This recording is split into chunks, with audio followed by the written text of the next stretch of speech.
even 40 or even more than that. And some are even boasting that they are going to give every senator up to $200,000 or whatever. Figures are flying. That is the truth. I'm not the only one talking about that. And that is honestly very unfortunate. Okay.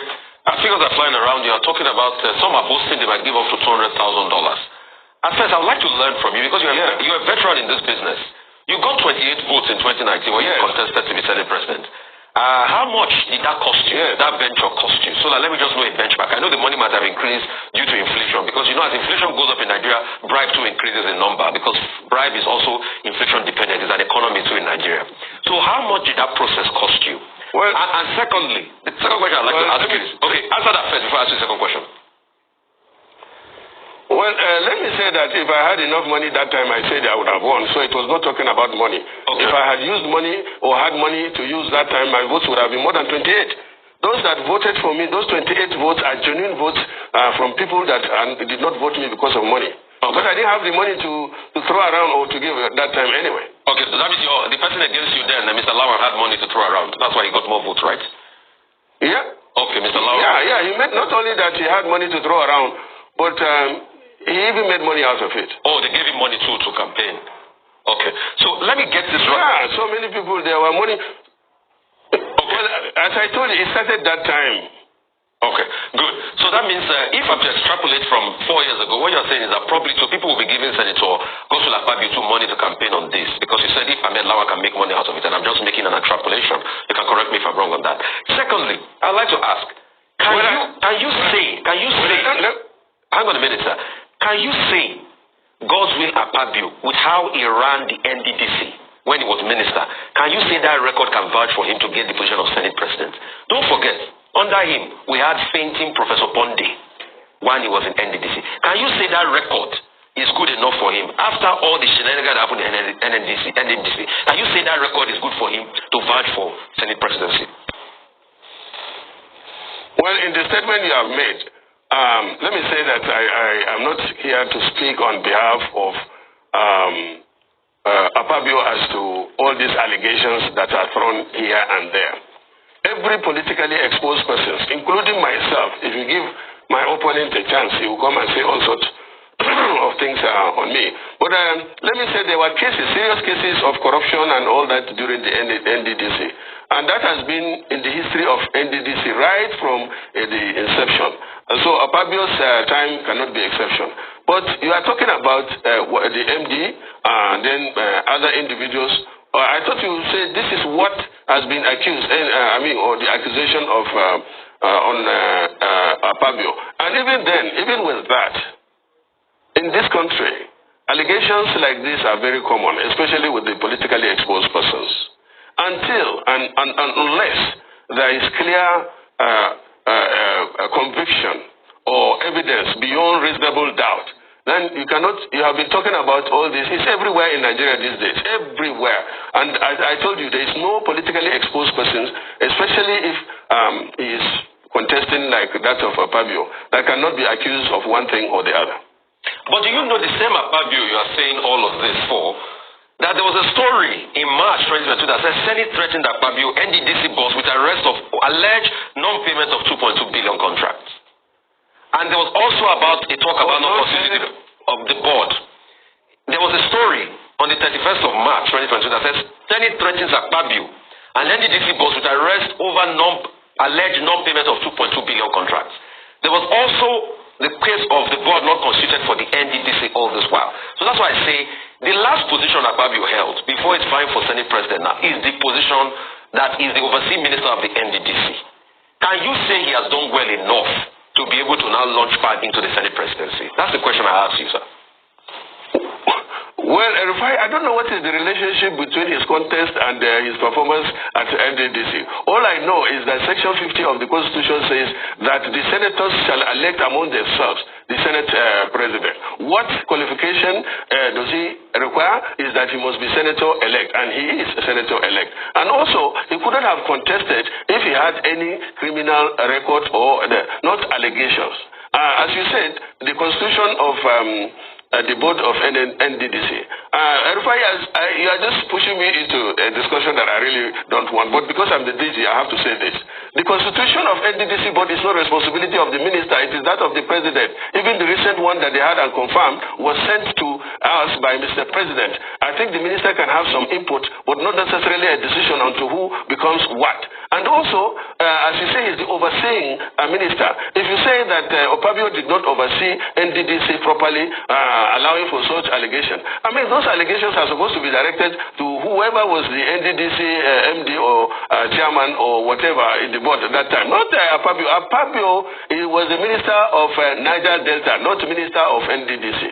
NDDC is one of the institutions or agencies of government under his ministry. But you can't hold somebody responsible for actions that are not directly under him. And as you said, he's supposed to be supervising minister. When you say that Opabio did not effectively supervise NDDC, and then that is also something that can be argued. And, you know, some people say he has tried, some people say he has not done anything, and that is normal. To say yes, money plays a very big role. And one thing with all these people is that, you know, whatever you must have done, it does not matter. Let us move on. And that is why anybody can come and support anything, and they will defend this glaring impunity, corruption, and illegality in this country. And that is the reason why they can defend INEC that even contravened and even went against his own law. And they say it does not matter. It does not do this. It does not matter. And now they have brought at least 2 people that I have seen on this Arise TV. When they will be asking those who are vying for the position of a Senate president, when they begin to talk about their history, what they have done and all of that, they will tell you, what has that got to do with the Senate president? You see what Aileen Dume is saying. The other day, it was the former governor of Zamfara State, Yari. They were asking him, see what and what you did, and you want to be Senate president. And they played his record for him, which was not palatable. He said, what has that got to do with anything? It does not matter. Whatever must have happened in the past, it has no bearing with him vying for the Senate president. And I just shook my head. And that is exactly what this one is saying. You know, when you even look at Tinubu, you know, when they talk about being smart, these are the nonsense and rubbish things. They don't have good record. And I hear people when they talk about Peter Obi, that he has ruined his political career. I'm beginning to ask, are we in this world? Where are we on another platform? What has he done? This is the same man that is not collecting pension as a former governor. This is the same man that has not even collected, that is not even, that you can't say, oh, he has taken all the properties in what is it called? In Anambra State when he was governor. This is the man that is not collecting nothing from the government of Anambra State. But we see all of them, even this Akpabio, go and check what they have gotten. They are still being paid as pensions. They pay them gratuity, they pay them pension go and check, you will weep. And who started this? It's the same man who wants to lead them. This Buhari, this Tinubu, who wants to lead them in this their new era. And you know, you can imagine the kind of record that one has. When people talk about, you can imagine those who are surrounded, that Tinubu surrounded himself with, that they are not good. I say even the main man self, all of them, put all of them together, their own atrocities never even reach that only Tinubu. And you see what they are saying. You can imagine. This man is supporting Akpabio. And when you look at Akpabio record, you know, when they tell you that, Akpabio did well, there's something that is one name, Mr. whatever they call it, they call him, they always deceive themselves. And you know, we have a lot of poor people in Nigeria, and majority of them are not reasoning because of poverty. They go say, I beg, if I criticize this one, who criticism help? I beg, people are hungry. Do you blame them? We just see a few people who are hungry that will say, no matter what, I will not collect any evil bread from them. Because at the end of the day, what do they give them? What do they give them is nothing to even write home about. It cannot even last anything. Even if it lasts, at the end of the day, you are going to cough it out. You are going to cough it out. So from what I can deduce from this whole thing is, and a lot of younger ones, a lot of people who were on the right side before now, they are falling into all these evil people. Because if you cannot beat them, the best thing is just for you to join them. That is it. Every one of them is falling back. We still have very few people who are still standing. But with this kind of a thing, you look back, they have already occupied everywhere. Where do you want to go? See the kind of judgment that is being given. We know that there are some frivolous judgments that are, the other man, whether Uhuru, who was fined 40 million naira. If you go and check the nitty-gritty of that thing, you go see say na them. See go say, oh yeah, go and do this, so that you go get many cases to win in court. You think that guy is going to pay that money when they say we should go and pay 40 million naira because the case that he brought had been dealt with before? That was what the court said. So you think that guy is going to pay 40 million naira? Does he have it? If you look at it, because the kind of game, like they always say, what cannot happen in Nigeria does not exist. It does not exist. You see that you hear that they are the ones who even sponsor the man to go and bring that case, and they will trash it. They will say, yes, we have won. We know the real cases. We know it.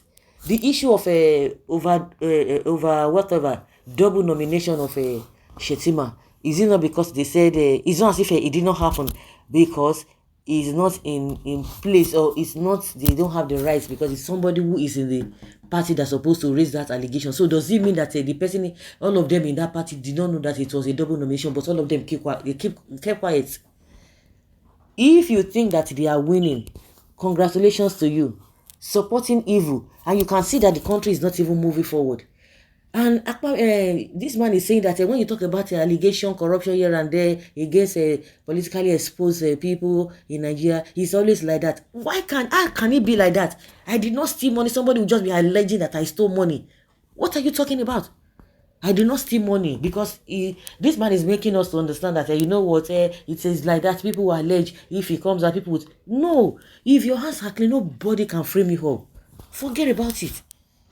So why is it that it does not happen? Me, I've never even seen in all those other countries that they tell you that this one, something is missing, billion of nairas are missing. I never hear. Only in Nigeria, all this shenanigans can really happen. It's not really for you on the divide that you want to belong to. If it is those who are winning or the ruling this thing, which you think that of course Nigeria will do nothing they happen. We just have to follow them like that. Good and fine. Good and fine. You see evil, you call it bad. You see bad, you call it evil. I wish all of you good luck.